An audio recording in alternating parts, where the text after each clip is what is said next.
आकाशवाणी मुंबई मन की बात. माननीय पंतप्रधान श्री नरेंद्र मोदी यांनी देशवासियांशी साधलेल्या संवादाचा मराठी अनुवाद आता प्रसारित करीत आहोत.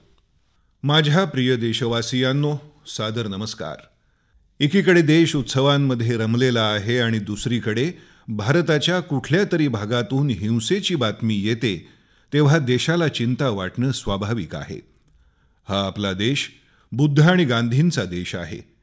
देशाच्या ऐक्यासाठी आपले प्राण पणाला लावणाऱ्या सरदार पटेलांचा देश आहे. पिढ्यानपिढ्या आमच्या पूर्वजांनी सार्वजनिक जीवनमूल्यांना, अहिंसेला समान आदरानं स्वीकारलं आहे. आमच्या नसानसात ते भिनलं आहे. अहिंसा परमो धर्मः हे आम्ही लहानपणापासून ऐकत आलेलो आहोत. मी लाल किल्ल्यावरूनही सांगितलं होतं की श्रद्धेच्या नावावर हिंसा खपवून घेतली जाणार नाही. जरी ती सांप्रदायिक श्रद्धा असेल किंवा राजकीय विचारधारेबद्दल श्रद्धा असेल, जरी व्यक्तीबद्दल श्रद्धा असेल, जरी परंपरेबद्दल श्रद्धा असेल, तरीही श्रद्धेच्या नावावर कायदा हातात घेण्याचा कोणालाही अधिकार नाही. डॉक्टर बाबासाहेब आंबेडकर यांनी आपल्याला जे संविधान दिलं आहे त्यात प्रत्येकाला न्याय मिळवण्याची व्यवस्था आहे. मी देशवासियांना विश्वास देऊ इच्छितो की कायदा हातात घेणाऱ्या, हिंसेच्या मार्गाने चालणाऱ्या व्यक्ती असतील किंवा समूह असतील, तरी हा देश ते कधीच सहन करणार नाही आणि कोणतंही सरकार सहन करणार नाही. प्रत्येकाला कायद्यासमोर झुकावंच लागेल. कायदा त्याची दखल घेईल आणि दोषींना निश्चितच शिक्षा होईल. माझ्या प्रिय देशबांधवांनो, आपला देश विविधतेनं नटलेला आहे आणि ही विविधता खानपान, राहणीमान, परिधान इथपर्यंत मर्यादित नाही, तर जीवनाच्या प्रत्येक व्यवहारात आपल्याला विविधता दिसते आहे. इथपर्यंत की आपले सण सुद्धा विविधतेनं नटलेले आहेत आणि हजारो वर्षांची सांस्कृतिक परंपरा असल्या कारणानं सांस्कृतिक परंपरा, सामाजिक परंपरा बघा, ऐतिहासिक घटना, घडामोडी पाहाल तर कदाचित 365 दिवसांमध्ये एकही दिवस असा शिल्लक राहत नसावा की जो सणाशिवाय राहत असेल. आता आपण हेही पाहिलं असेल की आपले सण निसर्ग चक्रानुसार चालत असतात. निसर्गाशी सरळ सरळ संबंध असतो.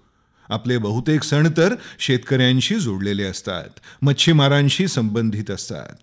आज मी सणांसंदर्भात बोलतो आहे तर सर्वप्रथम मी आपल्याला मिच्छामी दुक्कडम म्हणू इच्छितो. जैन समाजात काल संवत्सरीचा सण साजरा करण्यात आला. जैन समाजात भाद्र मासात पर्युषण पर्व साजरं केलं जातं. पर्युषण पर्वाच्या शेवटच्या दिवशी संवत्सरीचा दिवस असतो. ही खरंच एक विलक्षण परंपरा आहे. संवत्सरीचा दिवस क्षमा, अहिंसा आणि मैत्रीचं प्रतीक आहे. याला एक प्रकारे क्षमावाणी दिवस असं सुद्धा म्हटलं जातं आणि ह्या दिवशी एकमेकांना मिच्छामी दुक्कडम म्हणण्याची परंपरा आहे. आणि तसंही आपल्या शास्त्रात क्षमावीरस्य भूषणम म्हणजे क्षमा वीरांचं भूषण आहे असं सांगितलंय. क्षमा करणारा वीर असतो. ही चर्चा तर आपण ऐकत आलो आहोत आणि महात्मा गांधी तर नेहमी म्हणत असत, क्षमा करणं हे बलवान मनुष्याची विशेषता आहे.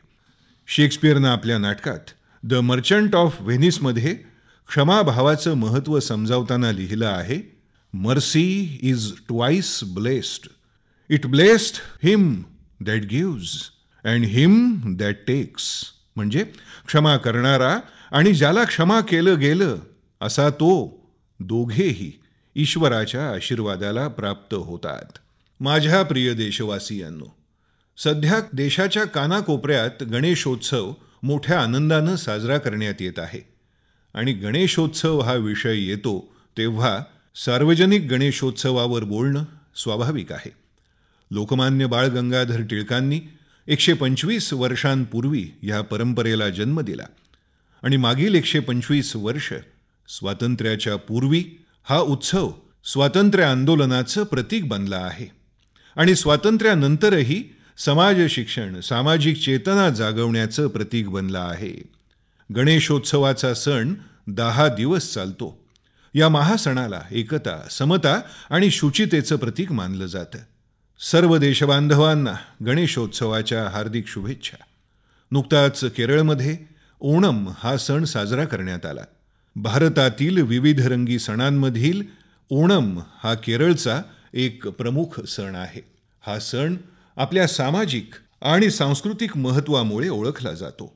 ओणम सण केरळची समृद्ध सांस्कृतिक परंपरा प्रदर्शित करत असतो. हा सण समाजात प्रेम, नवा विश्वास जागृत करत असतो. आणि सध्या हे आमचे सणही पर्यटनाच्या आकर्षणाचं कारण होताना दिसत आहेत.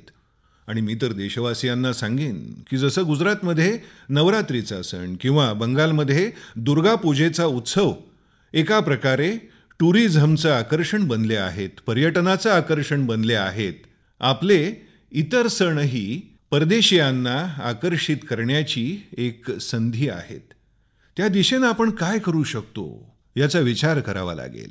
या सणांच्या शृंखलेत थोड्याच दिवसांनी संपूर्ण देशात ईद उल जुहा हा सणही साजरा केला जाईल. सर्व देशवासियांना ईद उल जुहाच्या हार्दिक शुभेच्छा. सण आपल्यासाठी श्रद्धा आणि विश्वासाचं प्रतीक तर आहेतच. आपल्या नव्या भारताच्या सणांना स्वच्छतेचं प्रतीक बनवायचं आहे. कौटुंबिक जीवनात तर सण स्वच्छतेशी जोडले गेले आहेत. सणाच्या तयारीचा अर्थ आहे स्वच्छता. ही आपल्यासाठी काही नवीन गोष्ट नाही, परंतु हा सामाजिक स्वभाव होण्याची आवश्यकता आहे. सार्वजनिक रूपात स्वच्छतेचा आग्रह फक्त घरापुरता नाही, फक्त गावापुरता नाही, तर संपूर्ण नगरात, संपूर्ण शहरात, आपल्या राज्यात, आपल्या देशात स्वच्छता ही सणांसोबत एक अतूट भाग बनायला हवी. माझ्या प्रिय देशवासियांनो, आधुनिक होण्याची व्याख्या बदलत चालली आहे. सध्या एक नवीन डायमेन्शन, एक नवीन पॅरामीटर, एक नवीन माप, नवीन परिमाण आपल्यासमोर येत आहे की आपण किती संस्कारी आहोत, किती आधुनिक आहोत, आपली विचार प्रक्रिया किती आधुनिक आहे हे जाणून घेण्यासाठी एका तराजूचा वापर होत आहे. आणि तो आहे इको फ्रेंडली, पर्यावरण पूरक व्यवहार. समाजात जर कोणी याच्या विरोधात असेल तर आज ते चांगलं मानलं जात नाही. इको फ्रेंडली गणपती, पर्यावरण पूरक गणेशोत्सव असं मोठं अभियान उभं केलं गेलं आहे. जर तुम्ही यूट्यूबवर जाऊन पाहाल तर प्रत्येक घरातलं मूल गणपती तयार करताना दिसेल. माती आणून गणपती तयार केले जात आहेत, रंगरंगोटी केली जात आहे. कुणी भाज्यांचे रंग लावत आहेत, कुणी कागदाचे तुकडे चिकटवत आहेत. वेगवेगळ्या प्रकारचे प्रयोग प्रत्येक कुटुंबात होत आहेत. अशा प्रकारे पर्यावरणाबद्दल जागरूकता निर्माण करण्याचं इतकं व्यापक प्रशिक्षण या गणेशोत्सवात बघायला मिळतं, जे कदाचित यापूर्वी क्वचितच पाहायला मिळालं असेल. प्रसार माध्यमं सुद्धा मोठ्या संख्येनं पर्यावरणपूरक गणेश मूर्तींसाठी लोकांना प्रशिक्षित करत आहेत, प्रेरित करत आहेत, मार्गदर्शन करीत आहेत. बघा किती मोठा बदल झाला आहे आणि हा सुखद बदल आहे. आणि जसं मी म्हणालो की आपला देश हा कोटी कोटी तेजस्वी बुद्धीनं भरलेला आहे. आणि बरं वाटतं जेव्हा नवनवीन शोध मी जाणतो. मला कोणीतरी सांगितलं की कुण्या एका गृहस्थानं, ते स्वतः इंजिनियर आहेत, त्यांनी एक विशिष्ट प्रकारची माती एकत्र करून गणेश मूर्ती बनवायचं प्रशिक्षण लोकांना दिलं. आणि एका छोट्या बादलीत या गणेश मूर्तीचं विसर्जन करता येतं. मूर्ती त्यात ठेवल्यानंतर ती लगेच विरघळते. हो, पण ते एवढ्यावरच थांबले नाहीत, तर त्यात त्यांनी एक तुळशीचं झाड लावलं. 3 वर्षांपूर्वी जेव्हा स्वच्छता अभियान सुरू केलं होतं, 2 ऑक्टोबरला त्याला 3 वर्ष होतील आणि त्याचे सकारात्मक परिणाम दिसत आहेत. शौचालयांचं प्रमाण 39% जवळजवळ 67% पोहोचलं आहे. 2,30,000पेक्षाही अधिक गावांनी उघड्यावर शौचाला जाण्यापासून स्वतःला मुक्त घोषित केलं आहे. काही दिवसांपूर्वी गुजरातमध्ये भयंकर पूर आला. बऱ्याच लोकांना आपले प्राण गमवावे लागले. परंतु पुराचं पाणी जेव्हा कमी झालं तेव्हा प्रत्येक ठिकाणी जागोजागी घाण पसरली होती. अशा वेळी गुजरातमधल्या बनासकांठा जिल्ह्यातील धानेरामध्ये जमियत उलेमा-ए हिंदच्या कार्यकर्त्यांनी पुरानं प्रभावित झालेली 22 मंदिरं आणि 3 मशिदींची पद्धतशीर साफसफाई केली. स्वतःचा घाम गाळला. सगळे लोक निघाले स्वच्छतेसाठी. एकतेचं उत्तम उदाहरण, प्रत्येकाला प्रेरणा देणारं उदाहरण जमियत उलेमा-ए हिंदच्या सर्व कार्यकर्त्यांनी दाखवून दिलं. स्वच्छतेसाठी समर्पण भावानं प्रयत्न केले. जर हा आमचा स्थायी भाव बनला तर आपला देश कुठच्या कुठे जाईल. माझ्या प्रिय देशवासियांनो, मी आपणा सर्वांना एक आवाहन करतो की पुन्हा एकदा 2 ऑक्टोबर गांधी जयंतीच्या 15-20 दिवस आधी स्वच्छता ही सेवा, जसं आपण आधी म्हणत होतो की जलसेवा ही प्रभुसेवा, तसं स्वच्छता ही सेवा ही मोहीम चालवू. पूर्ण देशात स्वच्छतेचं वातावरण तयार करावं. जशी संधी मिळेल, जेव्हा मिळेल, आपण संधी शोधली पाहिजे. आपण सर्वजण एक प्रकारे सहभागी होऊ. ह्याला एका प्रकारे दिवाळीची तयारी मानू, ह्याला एक प्रकारे नवरात्राची तयारी मानू, याला एका प्रकारे दुर्गा पूजेची तयारी मानू. श्रमदान करू. सुट्टीच्या दिवशी किंवा रविवारी एकत्र येऊ आणि एकत्र काम करू. आजूबाजूच्या वस्त्यांमध्ये जाऊ, पण एका आंदोलनाप्रमाणे काम करू. मी सर्व स्वयंसेवी संघटनांना, शाळांना, महाविद्यालयांना, सामाजिक, सांस्कृतिक, राजकीय नेतृत्वांना, सरकारी अधिकाऱ्यांना, जिल्हाधिकाऱ्यांना, सरपंचांना, प्रत्येकाला आग्रह करतो की 2 ऑक्टोबर महात्मा गांधी जयंतीच्या अगोदर 15 दिवस आपण अशा स्वच्छतेचं वातावरण तयार करू, अशी एक स्वच्छता उभी करू की खरंच गांधीजींच्या स्वप्नातील 2 ऑक्टोबर प्रत्यक्षात येईल. पेयजल आणि स्वच्छता मंत्रालय mygov.in वर एक विभाग बनवला आहे, जिथं शौचालय निर्माणानंतर आपलं नाव आणि त्या कुटुंबाचं नाव आपण लिहू शकता, ज्याला आपण मदत केली आहे. माझे सोशल मीडियाचे मित्र काही रचनात्मक अभियान चालवू शकतात आणि व्हर्च्युअल वर्ल्ड, आभासी जगाच्या धर्तीवर ते काम होईल त्याची प्रेरणा बनवू शकतात. स्वच्छ संकल्पाने स्वच्छ सिद्धी स्पर्धा, पेयजल आणि स्वच्छता मंत्रालयाद्वारे हे अभियान, ज्यात निबंध स्पर्धा, लघुपट बनवण्याची स्पर्धा, चित्रकला स्पर्धा आयोजित करण्यात येत आहेत. यात आपण विभिन्न भाषांमध्ये निबंध लिहू शकता आणि त्याला वयाचं काही बंधन नाही. आपण लघुपट बनवू शकता, आपल्या मोबाईलनं तो बनवू शकता, 2-3 मिनिटांची फिल्म बनवू शकता, जी स्वच्छतेसाठी प्रेरणा देईल. ती कोणत्याही भाषेत असू शकते, ती मूक असू शकते. जे ह्या स्पर्धेत भाग घेतील त्यापैकी 3 लोक निवडले जातील. जिल्हा पातळीवर 3 असतील, राज्य पातळीवर 3 असतील, ज्यांना पुरस्कार देण्यात येतील. मी तर प्रत्येकाला निमंत्रण देतो की या स्वच्छता मोहिमेत सहभागी व्हा. मी पुन्हा एक वार सांगू इच्छितो की ह्यावेळी 2 ऑक्टोबर गांधी जयंतीला स्वच्छ 2 ऑक्टोबर साजरा करण्याचा संकल्प करा आणि यासाठी 15 सप्टेंबर पासूनच स्वच्छता ही सेवा हा मंत्र घराघरात पोचवा. स्वच्छतेसाठी काही ना काहीतरी पावलं उचला. स्वतः परिश्रम करून याचा भाग व्हा. तुम्ही पहा, गांधी जयंतीला हा 2 ऑक्टोबर कसा चमकेल. तुम्ही कल्पना करू शकता. 15 दिवसांच्या या स्वच्छता अभियानानंतर, स्वच्छता ही सेवा नंतर 2 ऑक्टोबरला जेव्हा आपण गांधी जयंती साजरी करू, तेव्हा खऱ्या अर्थानं पूज्य बापूजींना श्रद्धांजली देताना आपल्याला किती पवित्र आनंद होईल. माझ्या प्रिय देशवासियांनो, आज विशेष रूपानं मी आपलं ऋण स्वीकारू इच्छितो. हृदयाच्या तळापासून मी आपले आभार व्यक्त करतो.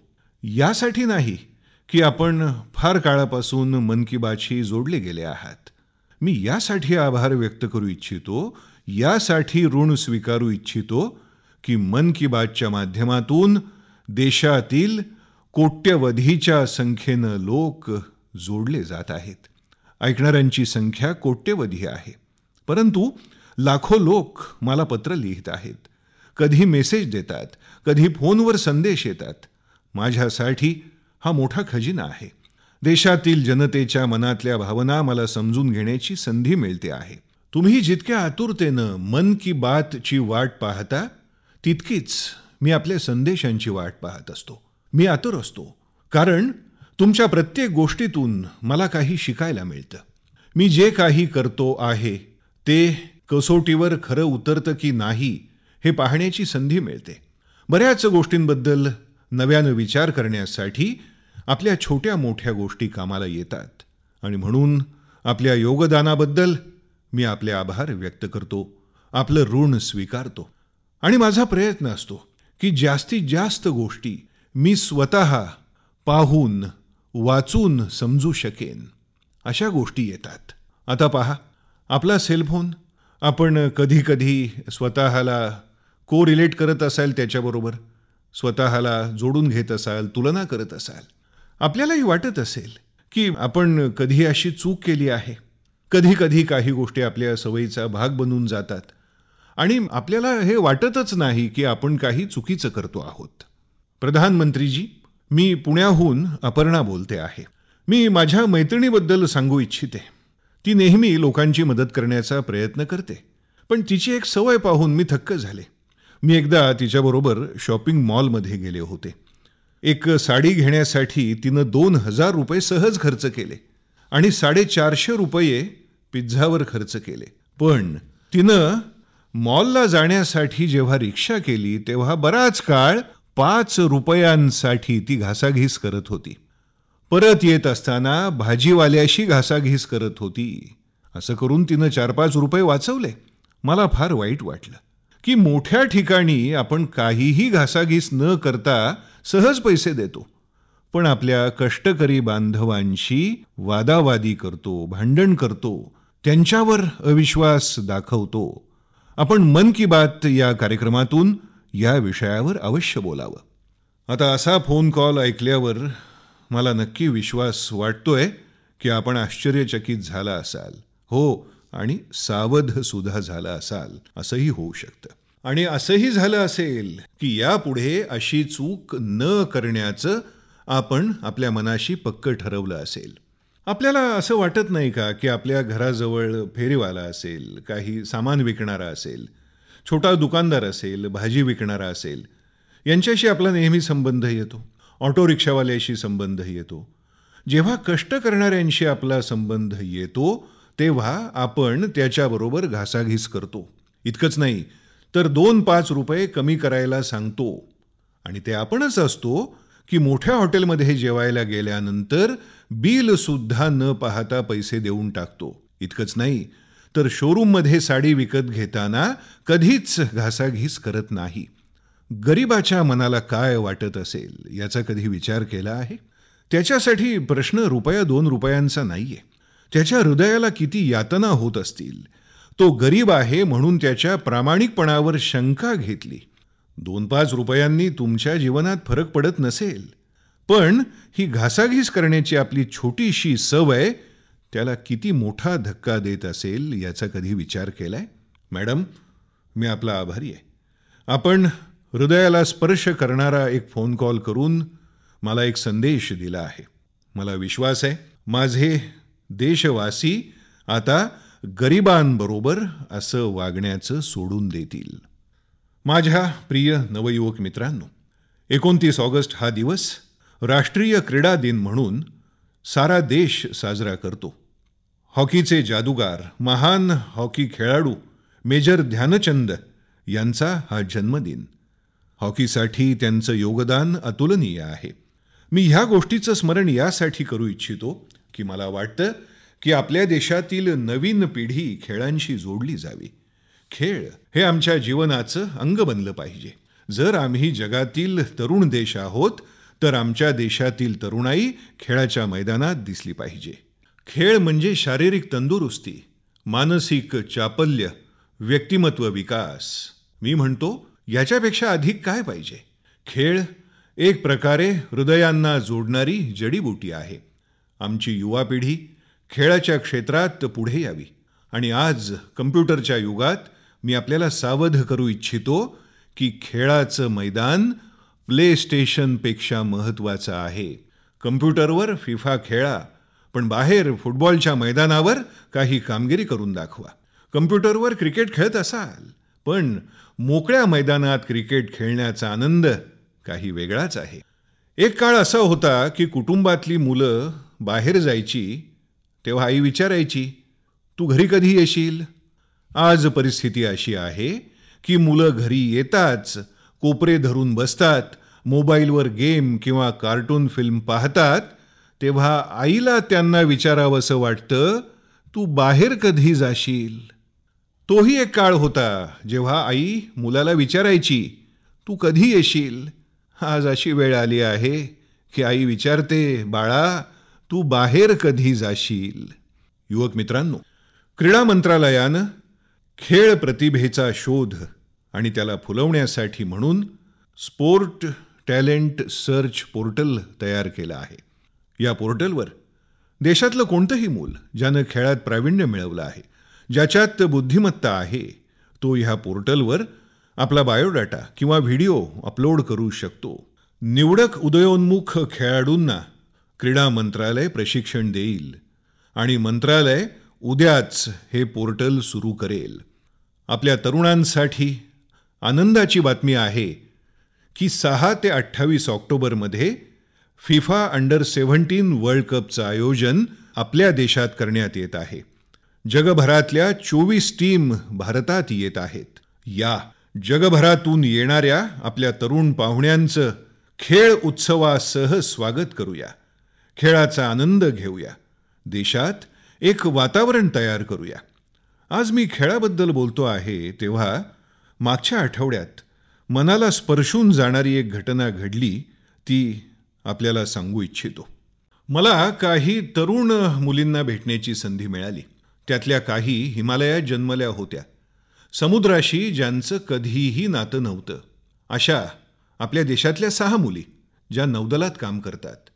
त्यांची हिंमत आणि आत्मविश्वास सगळ्यांना प्रेरणा देणारा आहे.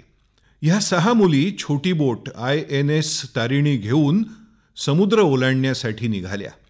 या अभियानाला नाव देण्यात आलं नाविका सागर परिक्रमा आणि त्या पूर्ण जगाचं भ्रमण करून काही महिन्यांनी भारतात परतल्या. कधी एकावेळी 40-40 दिवस त्यांनी पाण्यात घालवले, कधी 30-30 दिवस पाण्यात घालवले. समुद्राच्या लाटांमध्ये हिमतीनं या 6 मुली राहिल्या आणि ही जगातली पहिली घटना असेल.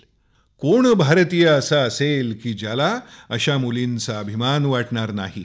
मी या मुलींच्या धैर्याला सलाम करतो आणि मी त्यांना म्हणालो की त्यांनी हा त्यांचा अनुभव सर्व देशवासियांना सांगावा. मी पण नरेंद्र मोदी ॲपवर त्यांच्या अनुभवांसाठी एक वेगळी जागा उपलब्ध करून देणार आहे. कारण त्यांचे अनुभव आपण जरूर वाचावेत. कारण ती एक प्रकारची साहस कथा आहे, स्वानुभवाची कथा आहे.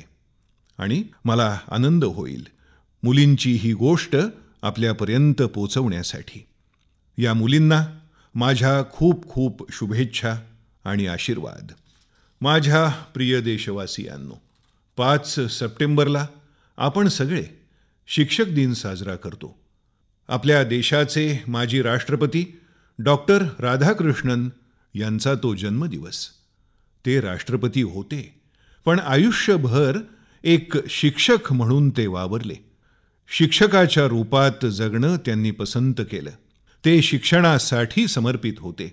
एक अभ्यासू, एक राजकीय नेता, भारताचे राष्ट्रपती, पण प्रत्येक क्षणी ते शिक्षक होते. मी त्यांना नमन करतो. महान वैज्ञानिक अल्बर्ट आइन्स्टाईन म्हणाले होते, it is the supreme art of the teacher to awaken joy in creative expression and knowledge. आपल्या विद्यार्थ्यांमध्ये सृजनात्मक भाव आणि ज्ञानाचा आनंद जागवणं हा शिक्षकाचा महत्त्वाचा गुण आहे. ह्यावेळी जेव्हा आपण शिक्षक दिन साजरा करू तेव्हा आपण मिळून एक संकल्प करू शकतो, एक अभियान चालवू शकतो. Teach to transform, educate to empower, learn to lead. म्हणजेच परिवर्तनासाठी शिक्षण, सक्षम होण्यासाठी शिक्षण आणि नेतृत्व करण्यासाठी शिक्षण, हा संकल्प घेऊन पुढे जाऊ शकतो का? आपण प्रत्येकजण 5 वर्षांकरता हा संकल्प स्वतःशी जोडून घेऊया. त्याला सिद्ध करण्याचा मार्ग दाखवूया आणि 5 वर्षांनी संकल्पपूर्तीचा आनंद मिळून जीवन सफल होण्याचा आनंद आपल्याला होईल. असं वातावरण आपल्या शाळेत, कॉलेजात आमचे शिक्षक, आमच्या शिक्षण संस्था निर्माण करू शकतात. आणि जेव्हा आम्ही आपल्या देशात परिवर्तनाबद्दल बोलतो, तेव्हा जसं आपल्या कुटुंबात आईची आठवण येते, तशी आपल्या शिक्षकांची आठवण येते. परिवर्तनात शिक्षकांची मोठी भूमिका असते. प्रत्येक शिक्षकाच्या जीवनात अशी एखादी घटना आहे की त्याच्या प्रयत्नांनी कोणाच्या तरी जीवनात आमूलाग्र बदल झाला असेल आणि यश मिळालं असेल. जर आपण सामूहिक प्रयत्न केले तर राष्ट्राच्या परिवर्तनात मोठी भूमिका बजावू शकतो. चला, टीच टू ट्रान्सफॉर्म, परिवर्तनासाठी शिक्षण हा मंत्र घेऊन पुढे जाऊया. पंतप्रधान महोदय, माझं नाव डॉक्टर अनन्या अवस्थी आहे. मी मुंबईत राहते आणि हार्वर्ड विद्यापीठाच्या इंडियन रिसर्च सेंटरसाठी काम करते. एक संशोधक म्हणून आर्थिक घडामोडी या विषयाची मला आवड आहे. ज्याला आपण फायनान्शियल इन्क्लुजन म्हणतो, आर्थिक समावेशकता म्हणतो, त्याच्याशी संबंधित सामाजिक योजनांबद्दल माझा प्रश्न असा आहे की 2014 मध्ये जी जनधन योजना सुरू झाली, त्यामुळे आज 3 वर्षांनी आर्थिक रूपात भारत जास्त सशक्त झाला आहे का? आणि महिलांना, शेतकऱ्यांना, मजुरांना गावागावात हे आर्थिक बळ आणि सुविधा मिळाल्या आहेत का? माझ्या प्रिय देशवासियांनो, प्रधानमंत्री जनधन योजना, आर्थिक समावेशकता ही केवळ भारतातच नाही तर जगभरात आर्थिक पंडितांच्या चर्चेचा विषय ठरली आहे. 28 ऑगस्ट 2014ला मनामध्ये एक स्वप्न घेऊन ही योजना सुरू केली होती. उद्या या योजनेला 3 वर्ष पूर्ण होत आहेत. 30 कोटी नवीन कुटुंबांना जोडलं गेलं आहे. बँक खाती काढण्यात आली आहेत. आज मला आनंद होत आहे की समाजातील गरिबांना देशाच्या अर्थव्यवस्थेचा भाग बनवण्यात आला आहे. त्यांच्या सवयी बदलल्या आहेत. तो बँकेत जाऊ लागला आहे. तो पैशांची बचत करू लागला आहे. तो आर्थिक सुरक्षा अनुभवतो आहे. जर कधी पैसे हातात असतील, खिशात असतील, कधी घरात असतील तर ते खर्च करावेसे वाटतात. पण आता एक संयमाचं वातावरण तयार झालं आहे. त्यालाही वाटतं की हे पैसे मुलांच्या कामी येतील. येणाऱ्या काळात काही चांगलं काम करण्यासाठी हे पैसे कामी येतील. इतकंच नाही तर जेव्हा तो गरीब आपल्या खिशात रुपे कार्ड पाहतो, तेव्हा आपणही श्रीमंत झाल्यासारखं त्याला वाटतं. त्याच्या खिशात जर क्रेडिट कार्ड आहे तर माझ्या खिशात रुपे कार्ड आहे. एक सन्मानाचा भाव त्याच्या मनात प्रगट होतो. प्रधानमंत्री जनधन योजनेअंतर्गत 65,000 कोटी रुपये बँकेत जमा झाले आहेत. ही एका प्रकारे गरिबांची बचत आहे. येणाऱ्या काळात हीच त्यांची ताकद असेल. आणि प्रधानमंत्री जनधन योजनेत ज्यांचं खातं उघडण्यात आलं आहे त्यांचा विमा सुद्धा उतरवण्यात आला आहे. प्रधानमंत्री जीवन ज्योती विमा योजना आणि प्रधानमंत्री सुरक्षा विमा योजना यात 1 रुपया, 30 रुपये असे अल्प किमतीचे हप्ते भरून आपलं आयुष्य आपण सुरक्षित करू शकतो असा विश्वास गरिबांमध्ये निर्माण झाला आहे. कितीतरी परिवारांमध्ये कुटुंबातील मुख्य आधार गेल्यानंतर त्या परिवाराला 1 रुपयाच्या विम्यामुळे 2 लाख रुपये मिळाले आहेत. प्रधानमंत्री मुद्रा योजना, स्टार्टअप योजना, स्टँडअप योजना, दलित असो किंवा आदिवासी असो, महिला असो किंवा शिकून नुकताच बाहेर पडलेला युवक असो, कोट्यवधी युवकांना प्रधानमंत्री मुद्रा योजनेचा लाभ घेऊन बँकेतून कसल्याही प्रकारचं तारण न ठेवता पैसे मिळाले आहेत आणि ते स्वतःच्या पायावर उभे राहिले आहेत. इतकंच नव्हे तर प्रत्येकानं एखाद दुसऱ्याला नोकरीची संधी देण्याचा प्रयत्न केला आहे. काही दिवसांपूर्वी बँकेतील लोक मला भेटले. जनधन योजनेमुळे, विम्यामुळे, रुपे कार्डमुळे प्रधानमंत्री मुद्रा योजनेमुळे सामान्य लोकांना कसा लाभ झाला आहे याचा त्यांनी सर्व्हे केला आणि फार प्रेरक घटना समोर आल्या. आज इतका वेळ नाही की त्या मी तुम्हाला सांगू शकेन, परंतु मी बँकेच्या लोकांना सांगेन की त्यांनी हे सगळं MyGov.in वर अपलोड करावं. लोक वाचतील तर त्यांना प्रेरणा मिळेल की कोणती योजना व्यक्तीच्या जीवनात कशी परिवर्तन आणू शकते, कशी नवी ऊर्जा भरू शकते, कसा नवा विश्वास उत्पन्न होत आहे याची शेकडो उदाहरणं माझ्या समोर आली आहेत. अशी उदाहरणं आपल्यापर्यंत पोहोचवण्याचा मी पूर्ण प्रयत्न करीन.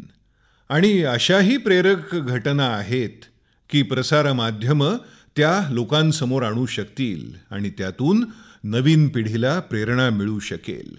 माझ्या प्रिय देशवासियांनो, पुन्हा आपल्याला मिच्छामी दुक्कडम, खूप खूप आभार. मन की बात. माननीय पंतप्रधान श्री नरेंद्र मोदी यांनी जनतेशी साधलेल्या संवादाचा मराठी अनुवाद आपण ऐकला. हा अनुवाद आकाशवाणी मुंबई केंद्रावरून प्रसारित करण्यात आला.